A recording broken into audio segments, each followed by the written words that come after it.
نحمده ونصلي على رسوله الكريم اما بعد فاعوذ بالله من الشيطان الرجيم بسم الله الرحمن الرحيم رب اشرح لي صدري ويسر لي امري واحلل عقدة من لساني يفقهوا قولي اعوذ بالله من الشيطان الرجيم بسم الله الرحمن الرحيم سيقول السفهاء من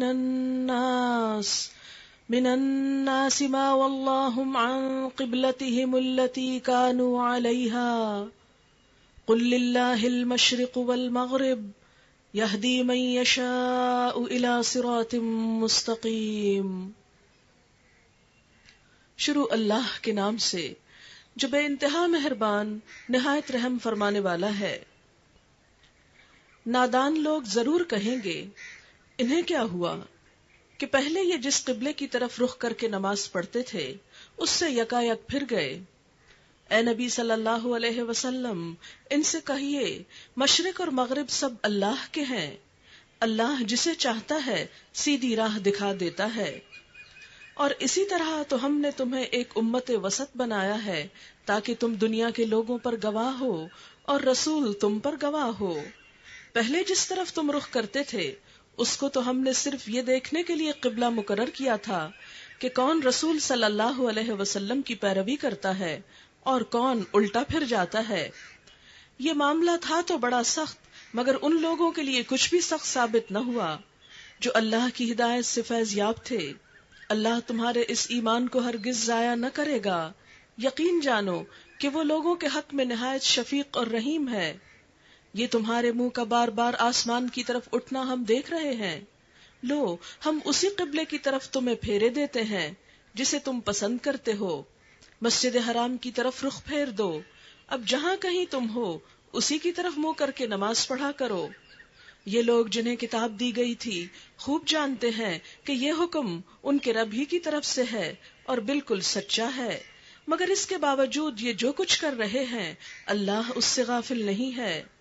تم ان اہل کتاب کے پاس خواہ کوئی نشانی لے آؤ، ممکن نہیں کہ یہ تمہارے قبلے کی پیروی کرنے لگیں، اور نہ تمہارے لیے یہ ممکن ہے کہ ان کے قبلے کی پیروی کرو، اور ان میں سے کوئی گروہ بھی دوسرے کے قبلے کی پیروی کے لیے تیار نہیں ہے۔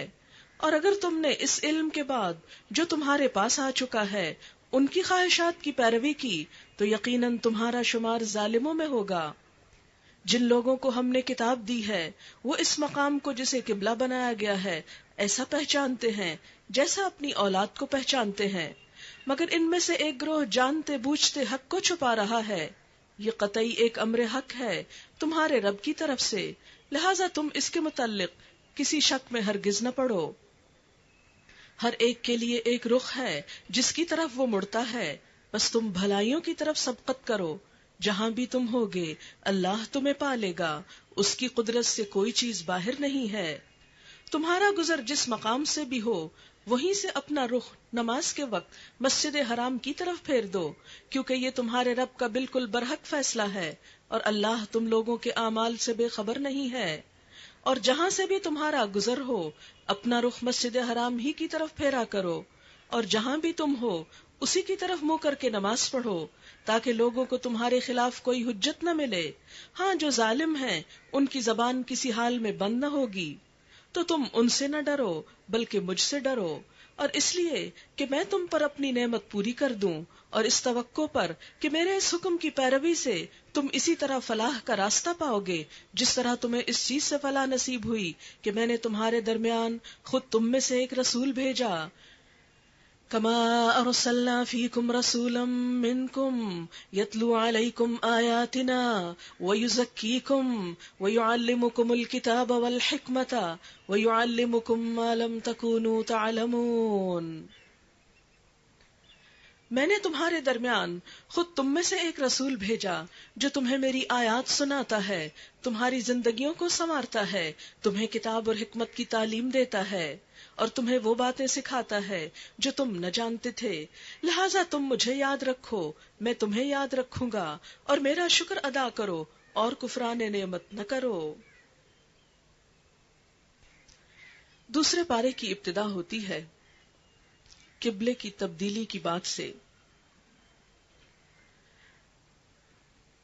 قبلے کا تعلق عبادت کی ظاہری حالت سے ہے، مظاہر عبادت سے ہے، نہ کہ حقیقت عبادت سے۔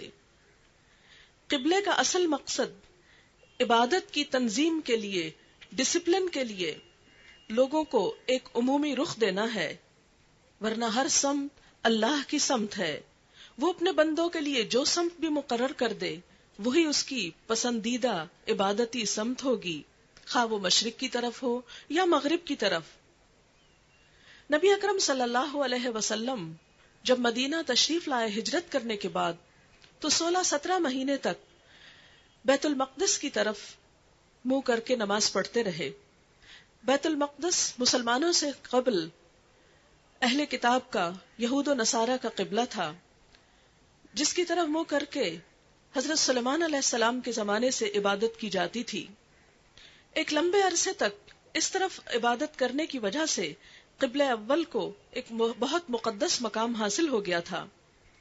لہذا جب نبی صلی اللہ علیہ وسلم کو خانہ کعبہ کی طرف منہ کر کے نماز پڑھنے کا حکم ملا 2 ہجری میں، تو یہ بات بہت سے لوگوں کو کھٹکی، اور یہود و نصارہ بھی، اور اس کے علاوہ منافقین مدینہ بھی اس بات کو اسلام کے خلاف ایک حجت کے طور پر استعمال کرنے لگے۔ ان کا کہنا یہ تھا کہ بیت المقدس ہمیشہ سے نبیوں کا قبلہ رہا، پھر اس کی مخالفت کیوں؟ اور پہلے اگر اس کی طرف منہ کر کے نماز پڑھی جا رہی تھی تو اب رخ پھیرا گیا کیوں؟ ان ساری باتوں سے اسلام کو، مسلمانوں کو اور نبی صلی اللہ علیہ وسلم کے مشن کو نقصان پہنچانا مقصود تھا۔ لیکن چونکہ اللہ سبحانہ و تعالیٰ کا وعدہ تھا کہ جو آخری نبی ہوگا اس کا قبلہ بھی خانہ کعبہ ہوگا۔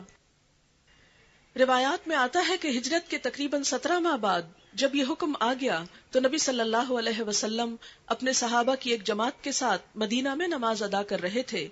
حکم آتے ہی آپ نے اور مسلمانوں نے عین نماز کی حالت میں اپنا رخ بیت المقدس سے خانہ کعبہ کی طرف کر لیا، یعنی شمال سے جنوب کی طرف۔ قبلے کی تبدیلی ایک علامت تھی، جس کا مطلب تھا کہ اللہ تعالیٰ نے بنی اسرائیل کو امامت سے معزول کر کے امت محمدی صلی اللہ علیہ وسلم کو اس جگہ مقرر کر دیا ہے، اور اب قیامت تک بیت اللہ شریف اللہ کے تمام ماننے والوں کے لیے ایک قبلہ ہوگا۔ اور پھر یہاں ساتھ ہی یہ بھی بتا دیا گیا کہ وَكَذَلِكَ جَعَلْنَاكُمْ أُمَّةً وَسَطًا، ہم نے تم کو امت وسط بنایا۔ وسط کا معنی درمیانہ ہوتا ہے، بیچ کا ہوتا ہے۔ مراد اس سے یہ ہے کہ امت محمد صلی اللہ علیہ وسلم اللہ کے پیغام کو اس کے بندوں تک پہنچانے کے لیے ایک درمیانی وسیلہ ہے۔ اللہ کا پیغام رسول اللہ صلی اللہ علیہ وسلم تک پہنچا، آپ کے ذریعے آپ کی امت کو پہنچا، اور اب آپ کی امت کے ذریعے باقی تمام امتوں کو پہنچانا ہے۔ اس لیے بحیثیت امت ہم سب مسلمانوں کی یہ ذمہ داری ہے کہ اللہ کی یہ کتاب، اللہ کا یہ دین جو اس وقت ہمارے ہاتھوں میں ایک امانت ہے، تمام انسانیت تک اس کو پہنچا دیں۔ پھر ان آیات سے یہ بات بھی واضح ہوتی ہے کہ جب اللہ کا حکم آ جاتا ہے تو انسان کو اس کی تابعداری کرنی چاہیے، جس طرف اللہ تعالیٰ انسان کا رخ موڑے مڑ جانا چاہیے، اور کسی چیز کو اپنی انا کا مسئلہ نہیں بنانا چاہیے۔ اللہ کی عبادت کا اصل مقصود اللہ کی اطاعت ہے، اللہ کی بات ماننا ہے، نہ کہ انسان اللہ کے احکامات میں حیل و حجت کرے اور طرح طرح کے بہانے تلاش کرے۔ پھر اسی طرح یہاں اللہ تعالیٰ خود بھی غرض بتاتے ہیں کہ ہم نے یہ قبلہ اس لیے موڑا، اس کا رخ اس لیے موڑا تاکہ ہم دیکھیں کہ رسول کی بات کون مانتا ہے، یعنی اللہ کی اطاعت کے علاوہ یہ بات بھی دیکھنا کہ رسول اللہ صلی اللہ علیہ وسلم کی اطاعت کون لوگ کرتے ہیں۔ صحابہ کرام نے اس اطاعت کا ایک بے مثال نمونہ پیش کیا کہ نماز کی حالت میں جب نبی صلی اللہ علیہ وسلم نے اپنا رخ موڑا تو سب کے سب اسی حال میں مڑ گئے، اور کسی نے بھی نماز توڑ کر یہ نہیں پوچھا کہ آپ نماز میں یہ کیا کر رہے ہیں اور آپ نے یہ رخ کیوں پھیرا ہے، نماز تو مکمل ہونے دیتے۔ اور عین نماز کی حالت میں اس حکم کا آنا اس بات کی علامت تھی کہ اللہ تعالیٰ مسلمانوں کی آزمائش کرنا چاہتا تھا کہ کیا وہ عبادت کی حالت میں جبکہ انہیں بولنے کی بھی اجازت نہیں، بغیر کچھ بولے، بغیر کچھ حجت کیے اللہ کی اطاعت کرتے ہیں یا نہیں؟ اور پھر نبی صلی اللہ علیہ وسلم کی آمد کے مقاصد بتائے گئے،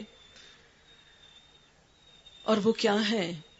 تلاوت آیات، تزکیہ نفس، تعلیم کتاب اور تعلیم حکمت، اور وہ کچھ سکھانا جو اس سے پہلے لوگ نہ جانتے تھے۔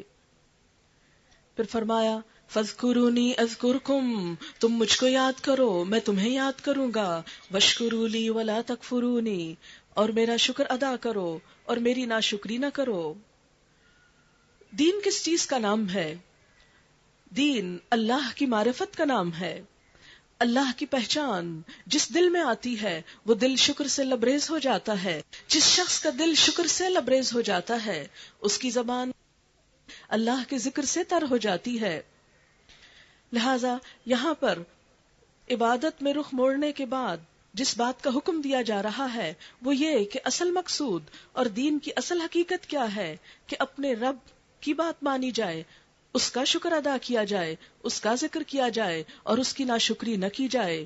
یا ایھا الذین آمنوا استعینوا بالصبر والصلاۃ، اے لوگو جو ایمان لائے ہو مدد چاہو صبر اور نماز کے ساتھ۔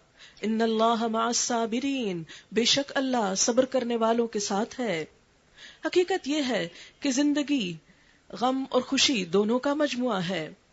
یہ ہو نہیں سکتا کہ کسی انسان پر زندگی میں صرف نعمتیں ہی نعمتوں کا وقت آئے، صرف راحتیں ہی راحتیں اس کو ملیں۔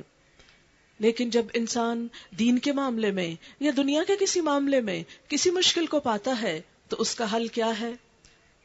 استعینوا بالصبر والصلاۃ۔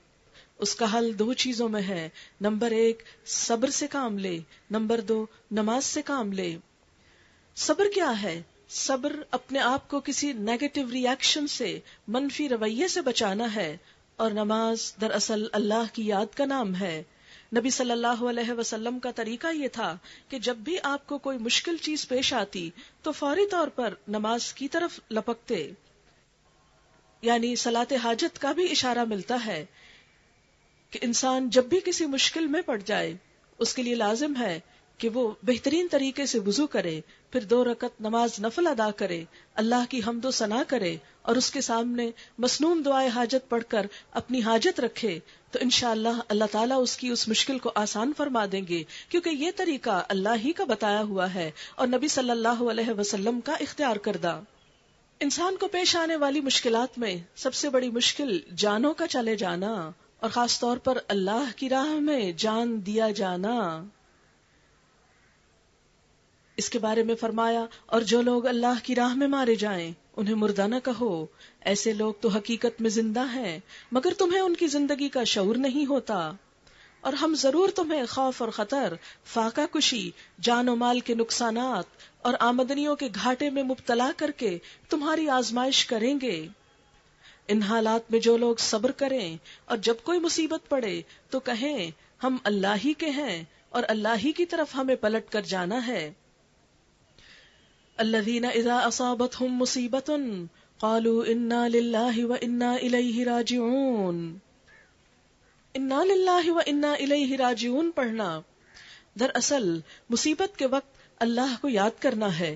کسی بھی چیز کے جانے پر بندہ مومن کا ری ایکشن کیا ہوتا ہے کہ اگر یہ چیز چلی گئی تو ہم بھی تو جانے والے ہیں۔ اس دنیا کی کسی بھی چیز کو ثبات، بقا اور قرار نہیں، ہر چیز جانے ہی والی ہے، اس لیے اگر کچھ بھی چلا جائے تو اللہ کے پاس پلٹ کر جاتا ہے۔ اللہ کی امانت ہے دنیا میں، جس چیز کو جب چاہے واپس لے لے۔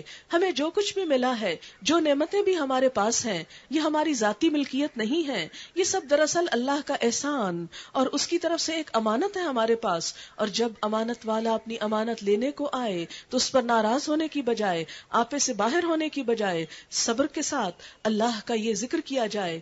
ایسے لوگوں کے لیے اللہ کا وعدہ ہے، اولئک علیہم صلوات من ربہم ورحمہ واولئک ھم المہتدون، کہ ان لوگوں پر ان کے رب کی طرف سے بڑی عنایات ہوں گی، اس کی رحمت ان پر سایہ کرے گی، اور ایسے ہی لوگ سیدھے راستے پر ہیں۔ مشکلات میں ایک بڑی مشکل حضرت ہاجرہ اور ان کے بیٹے حضرت اسماعیل علیہ السلام کو پیش آئی۔ اللہ کے حکم کی تعمیل میں مکہ کی طرف ہجرت کرنے کو کہا گیا، جہاں وہ ماں اور بیٹا بغیر کسی اور سہارے کے اس بے آب و گیا صحرا میں، اس وادی میں، وہاں پر بس اللہ کے سہارے رہ گئے تھے. جب حضرت ابراہیم علیہ السلام نے انہیں اللہ کے حکم پر وہاں چھوڑا، حضرت اسماعیل علیہ السلام پیاس سے تڑپتے تھے اور ان کی والدہ صفا اور مروہ 2 پہاڑوں کے درمیان چکر لگا رہی تھیں. اللہ تعالیٰ نے ان کی اس کوشش کو، ان کی اس محنت کو اس طرح قبول کیا کہ یوں لگتا ہے کہ جب بھی کوئی اللہ کا بندہ اللہ کی راہ میں بڑھتے ہوئے اس حد تک چلا جائے کہ اس کے قدموں کے نیچے ریگستان اور بیابان کے سوا کچھ نہ ہو، تو اللہ تعالیٰ اپنی قدرت سے اس ریگستان میں بھی رزق کے چشمے جاری کر دیتا ہے. اسماعیل علیہ السلام کے قدموں کے نشان سے، ایڑیاں رگڑنے سے پانی کا جو چشمہ پھوٹا آب زمزم، آج تک ہم سب کے لیے ایک بابرکت پانی ہے. اور حضرت ہاجرہ جو کہ صفا اور مروہ کے درمیان چکر لگا رہی تھی، ان کی اس کوشش کو اللہ تعالیٰ کی نگاہوں میں اتنی پسندیدگی حاصل ہوئی کہ رہتی دنیا تک کے لیے جو شخص بھی حج کے لیے نکلے، ان کے لیے لازم ہے کہ وہ صفا اور مروہ کے درمیان چکر لگائے. فرمایا یقیناً صفا اور مروہ اللہ کی نشانیوں میں سے ہے، لہٰذا جو شخص بیت اللہ کا حج یا عمرہ کرے اس کے لیے کوئی گناہ کی بات نہیں کہ وہ ان دونوں پہاڑیوں کے درمیان سعی کر لے. اور جو برضا اور رغبت کوئی بھلائی کا کام کرے گا، اللہ کو اس کا علم ہے اور وہ اس کی قدر کرنے والا ہے. جو لوگ ہماری نازل کی ہوئی روشن تعلیمات اور ہدایات کو چھپاتے ہیں، حالانکہ ہم انہیں سب انسانوں کی رہنمائی کے لیے اپنی کتاب میں بیان کر چکے ہیں، یقین جانو کہ اللہ بھی ان پر لعنت کرتا ہے اور تمام لعنت کرنے والے بھی ان پر لعنت بھیجتے ہیں. البتہ جو اس روش سے باز آ جائیں اور اپنے طرز عمل کی اصلاح کر لیں اور جو کچھ چھپاتے تھے اسے بیان کرنے لگیں، ان کو میں معاف کر دوں گا اور میں بڑا درگزر کرنے والا اور رحم کرنے والا ہوں. علماء یہود کا سب سے بڑا قصور یہ تھا کہ انہوں نے اللہ کی کتاب کو لوگوں میں عام کرنے کی بجائے اسے ایک خاص طبقے تک محدود کر دیا تھا. دوسرے تمام انسان تو دور کی بات، خود ان کے اپنے یہودی عوام تک اس سے بے خبر تھے. اس کی وجہ سے عوام کے اندر طرح طرح کی جہالت اور گمراہی پھیلنے لگی، اور اس پر بھی ان کے علماء ان کی اصلاح کی کوشش نہ کرتے، اور جب ان کے اندر کوئی برائی پھیلتی وقتی طور پر ان کو منع کرتے، پھر ایک وقت آتا کہ خود بھی ان برائیوں میں شریک ہو جاتے. اس پر جب امت مسلمہ کو یہ ذمہ داری دی گئی کہ وہ دنیا میں اللہ کا پیغام پہنچائے، تو ان کے سامنے پچھلی قوم کی مثال بیان کی گئی کہ تم ان لوگوں کی طرح نہ ہو جانا جنہوں نے حق اور ہدایت کو چھپایا، ان پر تو اللہ کی لعنت ہے. اسی لیے ہم دیکھتے ہیں کہ حضرت ابو ہریرہ رضی اللہ تعالیٰ عنہ کہتے ہیں، اگر قرآن پاک کی یہ 2 آیتیں، ایک یہ اور ایک دوسری جگہ ہے، اللہ کی کتاب میں نہ ہوتی تو میں کسی سے کوئی حدیث بیان نہ کرتا. خیر کی بات دوسروں تک پھیلانے والا، دوسروں تک لے جانے والا، دوسروں کو سکھانے والا اللہ کے نزدیک ایک معزز ترین انسان ہوتا ہے. حق کو چھپانے والے پر جہاں لعنت ہے، وہاں حق کے بیان کرنے والے اور عالم کے حق میں زمین و آسمان اور فرشتے، حتیٰ کہ مچھلی پانی میں اور پرندے ہواؤں میں اور چونٹیاں زمین پر، یعنی چھوٹے سے چھوٹے جانور بھی ایسے شخص کے لیے جو حق کی بات دوسروں کو بتائے دعائے خیر کرتے ہیں. حقیقت یہ ہے کہ جب علم چھپ جاتا ہے، جب حق کی بات لوگوں سے اوجھل ہو جاتی ہے تو لوگوں کی زندگی جہنم بن جاتی ہے. وہ طرح طرح کی اخلاقی برائیوں کا شکار ہو کے اپنے آپ کو مشکل میں ڈال لیتے ہیں. لہٰذا اہل علم کی یہ ذمہ داری ہے کہ جو حق ان کے پاس ہے وہ دوسروں تک اس کو پہنچائیں. جن لوگوں نے کفر کا رویہ اختیار کیا اور کفر ہی کی حالت میں جان دی، ان پر اللہ اور فرشتوں اور تمام انسانوں کی لعنت ہے. اسی لعنت زدگی کی حالت میں وہ ہمیشہ رہیں گے، نہ ان کی سزا میں تخفیف ہوگی اور نہ انہیں پھر کوئی دوسری مہلت دی جائے گی. وَإِلَٰهُكُمْ إِلَٰهٌ وَاحِدٌ لَا إِلَٰهَ إِلَّا هُوَ الرَّحْمَٰنُ الرَّحِيمُ. تمہارا خدا ایک ہی خدا ہے، اس رحمان اور رحیم کے سوا کوئی اور خدا نہیں ہے. اس حقیقت کو پہچاننے کے لیے اللہ تعالیٰ نے کچھ نشانیاں بتائیں کہ کیسے پہچانو کہ واقعی خدا موجود ہے. فرمایا جو لوگ عقل سے کام لیتے ہیں ان کے لیے آسمانوں اور زمین کی ساخت میں رات اور دن کے پہم ایک دوسرے کے بعد آنے میں، ان کشتیوں میں جو انسان کے نفع کی چیزیں لیے ہوئے دریاؤں اور سمندروں میں چلتی پھرتی ہیں، بارش کے اس پانی میں جسے اللہ اوپر سے برساتا ہے، پھر اس کے ذریعے زمین کو زندگی بخشتا ہے، اور اپنے اسی انتظام کی بدولت زمین میں ہر قسم کی جاندار مخلوق کو پھیلاتا ہے، ہواؤں کی گردش میں اور ان بادلوں میں جو آسمان اور زمین کے درمیان مسخر کیے گئے بے شمار نشانیاں ہیں. یعنی کائنات کی ایک ایک چیز اپنے رب کے وجود پر دلیل ہے. مگر ان سب نشانیوں کو دیکھنے کے باوجود بھی کچھ لوگ ایسے ہیں جو اللہ کے سوا دوسروں کو اس کا ہمسر اور مد مقابل بناتے ہیں، ان سے ایسی محبت کرتے ہیں جیسی محبت اللہ کے ساتھ ہونی چاہیے. حالانکہ ایمان رکھنے والے لوگ سب سے بڑھ کر اللہ کو محبوب رکھتے ہیں. کاش جو کچھ عذاب کو سامنے دیکھ کر انہیں سوجنے والا ہے وہ آج ہی ظالموں کو سوج جائے کہ ساری طاقتیں اور سارے اختیارات اللہ ہی کے قبضے میں ہیں، اور یہ کہ اللہ سزا دینے میں بھی بہت سخت ہے. جب وہ سزا دے گا اس وقت کیفیت یہ ہوگی کہ وہی پیشوا اور رہنما جن کی دنیا میں پیروی کی گئی تھی اپنے پیروکاروں سے بے تعلقی ظاہر کریں گے، مگر سزا پا کر رہیں گے، اور ان کے سارے اسباب اور وسائل کا سلسلہ کٹ جائے گا. اور وہ لوگ جو دنیا میں ان کی پیروی کرتے تھے کہیں گے کاش ہم کو پھر ایک موقع دیا جاتا تو جس طرح آج یہ ہم سے بیزاری ظاہر کر رہے ہیں ہم ان سے بیزار ہو کر دکھا دیتے. یوں اللہ ان لوگوں کو وہ اعمال جو یہ دنیا میں کر رہے ہیں ان کے سامنے اس طرح لائے گا کہ یہ حسرتوں اور پشیمانیوں کے ساتھ ہاتھ ملتے رہیں گے مگر آگ سے نکلنے کی کوئی راہ نہ پائیں گے. حقیقت یہ ہے کہ انسان اپنی فطرت کے اعتبار سے کمزور ہے اور مجبور ہے کہ کسی سے شدید محبت کرے اور کسی پر وہ اعتماد کرے جو حاجات میں اس کی ضرورت پوری کر دے. سب صفات دراصل اللہ تعالی میں موجود ہیں، لیکن انسان چونکہ ظاہر پرست ہے اس کو وہی چیز اٹریکٹ کرتی ہے جو سامنے نظر آتی ہے. اس لیے انسان اپنی اس کمزوری کی وجہ سے ان تمام صفات کو انسانوں میں ڈھونڈتا ہے، دنیا کی چیزوں میں ڈھونڈتا ہے، اور یہی چیز دراصل اللہ کے ساتھ شرک کرنے کا سبب بن گئی. اللہ تعالیٰ چونکہ خود نظر نہیں آتا، اس کی قوت بظاہر یوں نظر نہیں آتی کیونکہ وہ اسباب کے پردے میں چھپی ہوئی ہے. اس لیے انسان بسا اوقات ظاہریت سے دھوکہ کھا کر ان ہستیوں کی پوجا میں لگ جاتا ہے، ان لوگوں کی محبت میں گرفتار ہو جاتا ہے جن سے وہ کوئی توقعات وابستہ کرتا ہے یا جہاں اس کے کچھ مفادات اٹکے ہوئے ہوتے ہیں، اور یہی چیز دراصل شرک کی راہ کھول دیتی ہے. شرک کیا ہوتا ہے؟ اپنے ان جذبات عبودیت، جذبات محبت کو اللہ کے سوا کسی دوسرے کے لیے خاص کر دینا. لیکن ایمان کس بات کا تقاضا کرتا ہے؟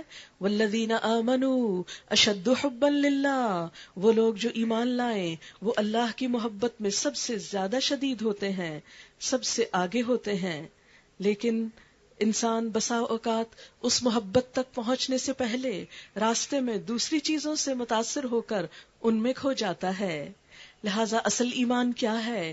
لا الہ الا اللہ، کہ ہر حیران کر دینے والی چیز پر قلم پھیر کر انسان صرف ایک ہی ہستی کے سحر میں مبتلا ہو اور وہ اللہ کی ذات ہے، اسی کا گرویدہ ہو. ورنہ قیامت کے دن جو اعمال بھی انسان کے اللہ کے سوا کسی دوسرے کے لیے ہوئے وہ انسان کے لیے نجات کا سبب تو کیا حسرتوں اور پریشانیوں کا سبب بن جائیں گے. پھر فرمایا یا ایھا الناس کلوا مما فی الارض حلالا طیبا ولا تتبعوا خطوات الشیطان انہ لکم عدو مبین. لوگو زمین میں جو حلال اور پاک چیزیں ہیں انہیں کھاؤ اور شیطان کے بتائے ہوئے راستوں پر نہ چلو، وہ تمہارا کھلا دشمن ہے، تمہیں بدی اور فحش کا حکم دیتا ہے اور یہ سکھاتا ہے کہ تم اللہ کے نام پر وہ باتیں کہو جن کے متعلق تمہیں علم نہیں کہ وہ اللہ نے فرمائی ہیں. یہاں پر انسان کو حلال اور پاک دو شرائط کے ساتھ رزق کھانے کا حکم دیا جا رہا ہے. حقیقت یہ ہے کہ انسان جو کچھ کھاتا ہے وہی اس کی شخصیت پر اثر انداز ہوتا ہے. انسان کی غذا صرف انسان کے جسم کے بنانے میں کارآمد نہیں، اس کی عادات اور اخلاق پر بھی اثر انداز ہوتی ہے۔ عبادت صرف نماز روزے کا نام نہیں، بلکہ عبادت رزق حلال کمانے کا نام بھی ہے۔ حضرت ابو ہریرہ رضی اللہ تعالی عنہ فرماتے ہیں کہ نبی صلی اللہ علیہ وسلم نے فرمایا، اے لوگو، اللہ پاک ہے اور صرف پاک مال قبول کرتا ہے، کہ اللہ تعالیٰ نے مومنوں کو بھی اس بات کا حکم دیا جو اس نے اپنے رسولوں کو دیا۔ پھر آپ صلی اللہ علیہ وسلم نے ایسے شخص کا ذکر کیا جو لمبا سفر طے کر کے آیا ہو، اس کے بال خاک آلود ہوں، وہ اپنے ہاتھ آسمان کی طرف پھیلاتا ہے اور کہتا ہے، اے میرے پروردگار، اے میرے پروردگار، جبکہ اس کا کھانا حرام، پینا حرام، لباس حرام، جس کی غذا سے اس کا جسم بنا وہ بھی حرام، تو اس کی دعا بھلا کیسے قبول ہوگی؟ حضرت عبداللہ بن مسعود کی روایت میں ہے، نبی صلی اللہ علیہ وسلم نے فرمایا، جو شخص حرام مال کمائے اور پھر اس سے صدقہ کرے تو وہ صدقہ قبول نہیں ہوتا، اگر اس سے خرچ کرے تو اس میں برکت نہیں ہوتی۔ صحیح مسلم کی روایت میں ہے، آپ صلی اللہ علیہ وسلم نے فرمایا، اللہ تعالیٰ صرف پاک کمائی سے ہی صدقہ قبول کرتا ہے۔ بخاری کی روایت میں ہے، آپ صلی اللہ علیہ وسلم نے فرمایا، لوگوں پر ایک زمانہ ایسا آئے گا کہ آدمی اس بات کی پرواہ نہ کرے گا کہ جو مال اس کے ہاتھ آیا ہے وہ حلال ہے یا حرام ہے۔ اس لیے اس بات کا بہت خیال رکھنے کی ضرورت ہے کہ جو لقمہ ہم استعمال کر رہے ہیں، جو لباس ہم پہن رہے ہیں، وہ کہاں سے آتا ہے، اس کا سورس کیا ہے، حلال ہے۔ اور دوسری شرط یہ کہ کھانے کی چیزوں میں صرف حلال نہیں، پاک، صاف، طیب غذا کی ضرورت ہے۔ ان سے جب کہا جاتا ہے کہ اللہ نے جو احکام نازل کیے ان کی پیروی کرو، تو جواب دیتے ہیں کہ ہم تو اسی طریقے کی پیروی کریں گے جس پر ہم نے اپنے باپ دادا کو پایا۔ یہ ہر دور کے لوگوں کی ایک مشکل رہی، کیا کہ جب بھی دین کا معاملہ آئے تو اللہ اور اس کے رسول صلی اللہ علیہ وسلم کی بات ماننے سے زیادہ وہ اس بات کو ترجیح دیتے ہیں کہ اس معاملے میں ہمارے والدین کا، آباء و اجداد کا، خاندان کا اور ہماری نسلوں کا طرز عمل کیا رہا۔ دین کا سورس والدین کی روایات نہیں ہے، دین کی حقیقت اللہ اور اس کے رسول صلی اللہ علیہ وسلم کی اطاعت ہے۔ لہذا جب ان دو کی طرف سے کوئی بات آ جائے تو خواہ کسی بھی روایت اور کسی بھی رسم کو چھوڑنا پڑے، اس کو چھوڑ دینا ہی دراصل عبادت ہے۔ اچھا، اگر ان کے باپ دادا نے عقل سے کچھ بھی کام نہ لیا ہو اور راہ راست نہ پائی ہو تو کیا پھر بھی یہ انہی کی پیروی کیے چلے جائیں گے؟ یہ لوگ جنہوں نے خدا کے بتائے ہوئے طریقے پر چلنے سے انکار کر دیا ہے، ان کی حالت بالکل ایسی ہے جیسے چرواہا جانوروں کو پکارتا ہے۔ اصل بات یہ ہے کہ انسان بعض اوقات باپ دادا کا بھی بہانہ کرتا ہے، حقیقت میں وہ اپنی خواہش نفس کی پیروی کرتا ہے کہ جو چیز اس کے اپنے دل کو اچھی لگتی ہے، وہ خواہ باپ دادا کی ہو یا کسی اور کی، خواہ وہ موجودہ دور کا کوئی رسم و رواج ہو یا فیشن ہو۔ آپ نے دیکھا ہوگا کہ دنیا کے معاملات میں، مثلا لباس کے معاملے میں، رہنے سہنے کے سٹائل میں، ہم باپ دادا کے طریقوں کی پیروی نہیں کرتے، لیکن جب دین کی بات آتی ہے تو باپ دادا ہم کو یاد آ جاتے ہیں۔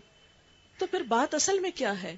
اصل بات یہ ہے کہ ہم اپنی خواہشات کی پیروی کرتے ہیں اور باقی سب تو ایک سہارے ہیں، عذر لنگ ہیں۔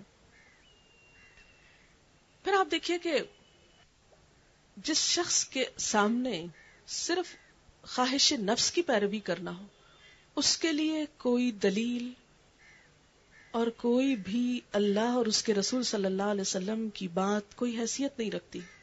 اس کو آپ لاکھ سمجھانے کی کوشش کریں، وہ ماننے کو تیار نہیں ہوگا، کیونکہ اس کے مفاد پر زد پڑ رہی ہے۔ اسی لیے فرمایا کہ ایسے لوگ جو اللہ کے بتائے ہوئے طریقے پہ چلنے سے انکار کر دیں، ان کی حالت بالکل ایسی ہے جیسے چرواہا جانوروں کو پکارتا ہے اور وہ ہانک پکار کی صدا کے سوا کچھ نہیں سنتے، یعنی خواہشات ان کو بات سمجھنے نہیں دیتی۔ یہ بہرے ہیں، گنگے ہیں، اندھے ہیں، اس لیے کوئی بات ان کی سمجھ میں نہیں آتی۔ پھر فرمایا، یا ایھا الذین آمنوا کلوا من طیبات ما رزقناکم واشکروا للہ ان کنتم ایاہ تعبدون۔ اے لوگو جو ایمان لائے ہو، اگر تم حقیقت میں اللہ ہی کی بندگی کرنے والے ہو تو جو پاک چیزیں ہم نے تمہیں بخشی ہیں انہیں بے تکلف کھاؤ اور اللہ کا شکر ادا کرو. یعنی کھانے پر، حلال کھانے پر پابندی نہیں، لیکن کھانے کا حق کیا ہے کہ اس پر دینے والے کا شکر ادا کیا جائے. اللہ کی طرف سے اگر کوئی پابندی تم پر ہے تو وہ یہ ہے کہ مردار نہ کھاؤ، خواہ حلال جانور ہی کیوں نہ ہو، اگر خود سے مر جائے تو نہیں کھا سکتے. خون سے اور سور کے گوشت سے پرہیز کرو، اور کوئی ایسی چیز نہ کھاؤ جس پر اللہ کے سوا کسی اور کا نام لیا گیا ہو. ہاں جو شخص مجبوری کی حالت میں ہو وہ ان میں سے کوئی چیز کھا لے بغیر اس کے کہ وہ قانون شکنی کا ارادہ رکھتا ہو یا ضرورت کی حد سے تجاوز کرے تو اس پر کچھ گناہ نہیں. اللہ بخشنے والا اور رحم کرنے والا ہے. یہاں دیگر چیزوں کے ساتھ ساتھ سور کے گوشت سے مسلمانوں کو، ایمان والوں کو منع کیا جا رہا ہے. ہمارے لیے تو اتنی ہی بات کافی ہے کہ یہ اللہ کا حکم ہے کہ یہ نہ کھاؤ، اور جب اللہ کا حکم آ جائے تو اس کے بعد انسان کے پاس کوئی بھی دلیل اور حجت نہیں کہ اس کا انکار کرے. لیکن جب اس کی حکمت پر غور کیا گیا کہ سور کے گوشت ہی کو کھانے سے کیوں بار بار قرآن میں منع کیا گیا، تو جو چیزیں حالیہ تحقیقات کے نتیجے میں سامنے آئی ہیں وہ یہ کہ یہ گندگی کھانے والا جانور ہے، اپنا اور دوسرے جانوروں کا فضلہ بھی کھا جاتا ہے. اس کی جلد میں پورز نہیں ہوتی، پسینہ خارج نہ ہونے کی وجہ سے اس میں یورک ایسڈ بہت زیادہ پایا جاتا ہے. اس گوشت کو کھانے والے جوڑوں کے درد میں مبتلا ہو جاتے ہیں. ارتھرائٹس ان لوگوں میں بہت کامن ہے. کولیسٹرول کا لیول اس کے کھانے سے بڑھ جاتا ہے. اس کے گوشت میں خاص قسم کی بو ہوتی ہے. اس بو کو کم کرنے کے لیے اسے جنگلی جانور کھانے کی بجائے گندم اور اناج کھلائی جاتی ہے، لیکن پھر بھی یہ بدبو ختم نہیں کی جا سکتی. اس کے گوشت میں کچھ خطرناک بیماریوں کے بیکٹیریاز ہوتے ہیں. یہ بیکٹیریاز شیل میں رہتے ہیں جو پکانے کے باوجود بھی ختم نہیں ہوتے، جبکہ باقی جانوروں کے گوشت میں پائے جانے والے بیکٹیریاز جب ان کو پکایا جاتا ہے تو ختم ہو جاتے ہیں. اس کا گوشت دوسرے جانوروں کی نسبت جلدی گل سڑ جاتا ہے. اپنی عادت کے اعتبار سے بھی ایک لیزی جانور ہے، گندگی میں لوٹ پوٹ ہوتا رہتا ہے. بے حیائی میں بھی تمام جانوروں سے بڑھ کر ہے. اس کے اندر غیرت نام کی کوئی چیز نہیں. ہرس اور گریڈینس میں بھی مشہور ہے. انگریزی کا وہ مشہور محاورہ ہے، جب کوئی زیادہ کھائے تو کہتے ہیں کہ ایٹنگ لائک اے پگ، کہ سور کی طرح کھا رہا ہے، کہ کھاتا ہی چلا جا رہا ہے. گزشتہ اقوام میں سے جب کچھ پر عذاب الہی آیا تو بعض کو بندر اور بعض کو خنزیر کی شکل میں بھی مسخ کیا گیا، کیونکہ انسان جب انسانیت سے گزرتا ہے تو پھر بندروں اور خنزیر جیسی حرکتوں پر اتر آتا ہے. اس لیے مسلمانوں کو اس بات سے منع کیا گیا کہ وہ اس کا گوشت نہ کھائیں. پھر فرمایا ان الذين يكتمون ما انزل الله من الكتاب ويشترون به ثمنا قليلا اولئك ما ياكلون في بطونهم الا النار ولا يكلمهم الله يوم القيامه ولا يزكيهم ولهم عذاب اليم. حق یہ ہے کہ جو لوگ ان احکام کو چھپاتے ہیں جو اللہ نے اپنی کتاب میں نازل کیے ہیں اور تھوڑے سے دنیاوی فائدوں پر انہیں بھینٹ چڑھاتے ہیں، وہ دراصل اپنے پیٹ آگ سے بھر رہے ہیں. قیامت کے روز اللہ ہرگز ان سے بات نہ کرے گا، نہ انہیں پاکیزہ ٹھہرائے گا، اور ان کے لیے دردناک سزا ہے. یہ دراصل ان پیشواؤں کے جھوٹے دعووں کی تردید اور غلط فہمیوں کا رد ہے جو انہوں نے عوام میں پھیلا رکھی تھیں، اور لوگوں کے اندر یہ خیالات عام کر رکھے تھے کہ کچھ ہستیاں ایسی مقدس ہیں کہ صرف ان کے ساتھ ایک محبت کا تعلق ہی انسان کی بخشش کے لیے کافی ہے. اس کے جواب میں اللہ تعالیٰ فرماتے ہیں کہ نہیں، جو کچھ کتاب میں ہے وہ حق ہے، اس کو بیان کرو، اور اللہ کے ہاں تو قدر اسی کی ہے جو خود اپنا تزکیہ کر کے آئے، عمل صالح لے کر آئے، کیونکہ قیامت کے دن تو اللہ کسی کو پاک نہ کرے گا. یہ وہ لوگ ہیں جنہوں نے ہدایت کے بدلے دلالت خریدی، مغفرت کے بدلے عذاب مول لیا. یہ کیسا عجیب ہے ان کا حوصلہ کہ جہنم کا عذاب برداشت کرنے کے لیے تیار ہیں. یہ سب کچھ اس وجہ سے ہوا کہ اللہ نے تو ٹھیک ٹھیک حق کے مطابق کتاب نازل کی تھی، مگر جن لوگوں نے کتاب میں اختلافات نکالے وہ اپنے جھگڑوں میں حق سے بہت دور نکل گئے.